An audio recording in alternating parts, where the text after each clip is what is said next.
Hey everyone, welcome back to another PNSO review. Today we're taking a look at the new Frederik the Lokiceratops. Lokiceratops is a new ceratopsian species that was announced earlier this year, so PNSO definitely pulled the page from collecting with a very quick turnaround time producing this figure.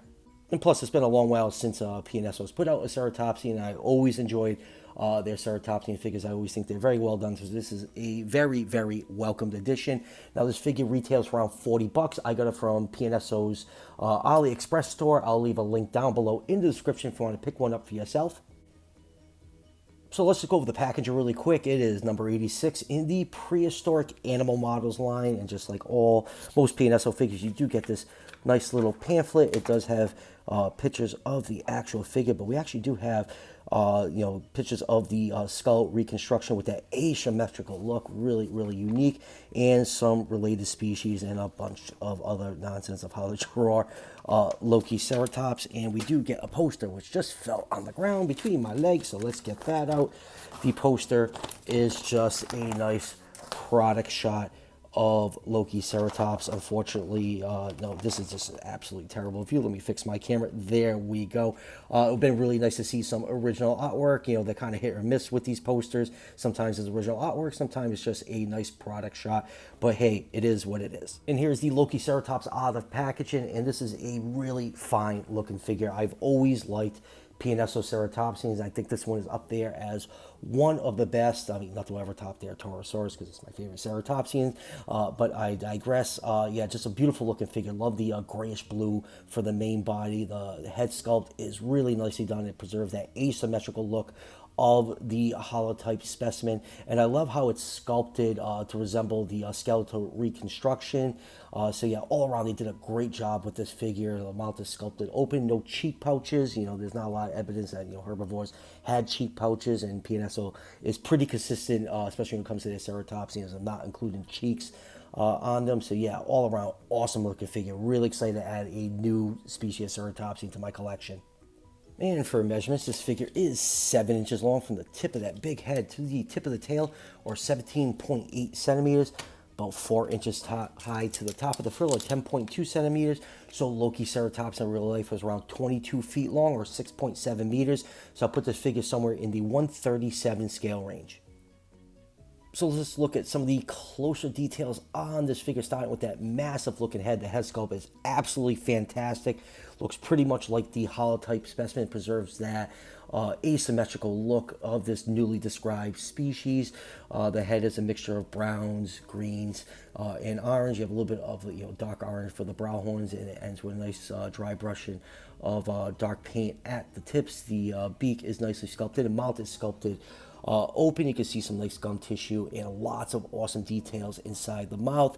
Eye is painted orange with a black pupil. Going to the fenestra, you have some bright blue and red on the fenestra. It's a little bit too printed on and crisp. I wish it was blended a little bit better. It kind of makes it look a little bit cheap, but the rest of the paintwork on this figure looks really great. Going down to the body, you can see osteoderms peppered throughout. Really nice, super fine scale detailing all over the figure. You have that bluish gray look for the main part of the body. All these nice dark markings all over the back, hind legs. Going down to the front legs are beautifully sculpted. It has the correct number of toe claws painted in. Same thing for the hind feet. You have a very short tail sculpted in with more of that grayish blue with deep dark markings. Flipping the figure over, a nice cream coat for the underside. We have the tiniest cloaca slit. So yeah, all around really happy with this figure. It has a nice premium feel to it. It's hefty. The paintwork is really good. The only critique is I just wish the markings on the fenestra were a little bit more blended instead of just like clearly printed on. Moving on with comparisons, here it is with Collecta's 140 scale human. Lokiceratops is very closely related to Medusaceratops and Albertoceratops. The two pictured to the side of this figure are from Beast of the Mesozoic. There is a 135 Medusaceratops figure. It's from Collecta. I have that figure. I have no clue where I put it. I have way too many dinosaur figures. And I did search through my bins trying to find. I have no clue if I threw it in a different bin or whatnot. But I hope sometime in the future that between PNSO and Hologood we get 135 scale Albertoceratops and Medusaceratops figures. Next up here is a group shot of mostly PNSO ceratopsians plus a Hologood Xenoceratops. So we have their Centrosaurus, their amazing Torosaurus, still one of my favorite 135 scale ceratopsian figures of all time. PNSO's Triceratops and Styracosaurus. And lastly, here it is with a Judith River group shot. That's the formation that Lokiceratops is from. We have PNSO Zool, Gorgosaurus, Daspletosaurus, and Holland Goods Edmontonia.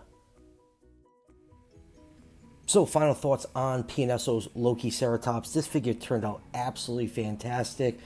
They obviously had a very short amount of time to work on this figure, given when this was announced to the public early in 2024.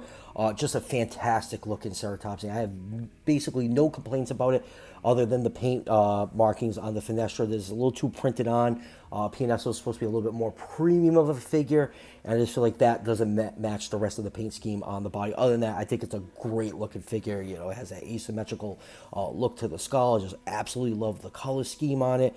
Just a big, heavy, bulky figure. Looks absolutely phenomenal. Like I said early in the review, a link is down below to PNSO's AliExpress store if you want to pick this figure up for yourself.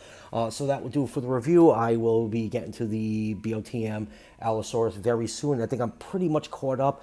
I'm really dialing back how much Jurassic World stuff I'm getting lately, especially the basic figures. I'm more into the Hammett collection and like the reimagined Legacy collection stuff.